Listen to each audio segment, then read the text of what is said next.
ఆర్ఎండ్బి రోడ్డు నుంచి పాపాయిగూడెం మీదుగా తెట్టెళ్లపాడు వరకు బీటీ రోడ్డు నిర్మాణం 2,04,00,000 రూపాయలతో శంకుస్థాపన చేసుకున్నాం.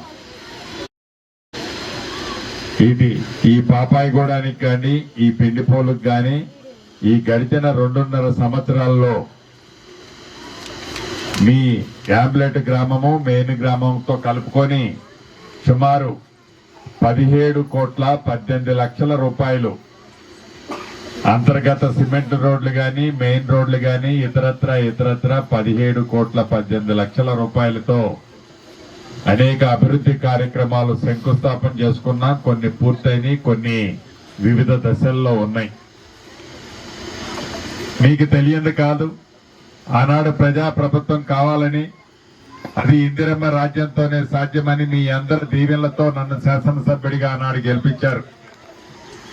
తదుపరి తెలంగాణ రాష్ట్రంలో గౌరవ ముఖ్యమంత్రి రేవంత్ రెడ్డి గారి నాయకత్వంలోని మన ఇందిరమ్మ ప్రభుత్వం వచ్చి 2.5 సంవత్సరాలు పూర్తయి 3వ సంవత్సరంలో అడుగు పెట్టబోతున్నాం. ఇప్పుడు మనం ఏ రోడ్డు అయితే శంకుస్థాపన చేసుకున్నామో ఒక్క రోడ్లు అభివృద్ధి కాకుండా పేదవాడి అండదండలుగా ఉండే విధంగా అనేక సంక్షేమ కార్యక్రమాలు ఇవ్వటం జరిగింది. రైతుని రాజును చేస్తానని చెప్పి 2 లక్షల రూపాయల వరకు రుణమాఫీలో భాగంగా రాష్ట్ర వ్యాప్తంగా 21,000 కోట్ల రూపాయలు 25 లక్షల మంది రైతన్నలకు ఇచ్చి ప్రతి చివరి గింజ వరకు ధాన్యం కొంటానని చెప్పి అన్న మాట ప్రకారం మద్దతు ధరతో ధాన్యం కొనటమే కాకుండా సన్న వడ్లకి బోనస్ గా 500 రూపాయలు కూడా ఇచ్చుకున్నాం. నిన్నగాక మొన్ననే 9 రోజుల్లో 9,200 కోట్ల రూపాయలు టింగ్ టింగ్ టింగ్ అంటూ రైతు భరోసా కార్యక్రమం ద్వారా మీ ఖాతాల్లో జమ చేశాం.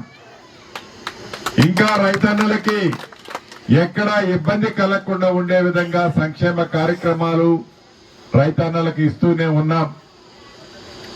శాస్త్రజ్ఞులు ఇందాక గౌరవ కలెక్టర్ గారు చెప్పినట్టు శాస్త్రజ్ఞులు చెప్పిన దాని ప్రకారం ఎల్నినో కారణంగా, అంటే ఈ మొబ్బలైతే పడతాయి, వర్షాలైతే పడవు. పొద్దున్న నుంచి తిరుగుతా ఉంది, చెట్టు కింద కూడా తడవలే. రైతులు అయ్యో నేను వర్షం పడ్డదని గబగబా పంటలు వేసుకుంటారు, మెట్ట పంటలు వేస్తే పర్వాలేదు, మాగాని వేస్తే రైతన్నలు వర్షం పడకపోతే నష్టపోయే అవకాశాలున్నాయి. కాబట్టి వర్షాలు చూసుకున్న తర్వాతనే మాగాని వేయాలని కూడా నా రైతన్నలందరినీ ఈ వేదిక ద్వారా చేతులు జోడించి అభ్యర్థిస్తున్నాను. అదేవిధంగా నా ఆడబిడ్డలకి 200 యూనిట్ల ఉచిత కరెంటు ప్రతి పేద ఆడబిడ్డ ఇంటికి ఇచ్చాం. ఆనాటి 10 సంవత్సరాల్లో రేషన్ కార్డులు ఇవ్వకపోతే కొత్త రేషన్ కార్డులు ఇవ్వటమే కాకుండా పెద్దోళ్లు తినే సన్న బియ్యం బువ్వ నా పేదింటి ఆడబిడ్డ తినాలని సన్న బియ్యాన్ని ఇచ్చాం. అంతేకాదు ఆర్టీసీ బస్సులో ఆడబిడ్డ ఎంత దూరం ప్రయాణం చేసినా ఉచిత బస్సు సౌకర్యం కల్పించాం. నిరుద్యోగ యువతకు రాష్ట్ర వ్యాప్తంగా గడిచిన 2.5 సంవత్సరాల్లో 72,000 ఉద్యోగాలు ఇచ్చాం.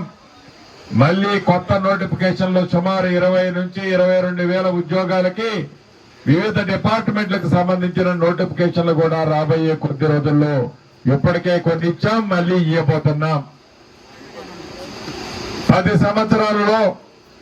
సంవత్సరాలలో పేదవాడి ఆత్మ గౌరవానికి చిహ్నంగా ఇల్లు ఇవ్వాలనే జ్ఞానం ఆనాటి ప్రభుత్వానికి లేకపోయా.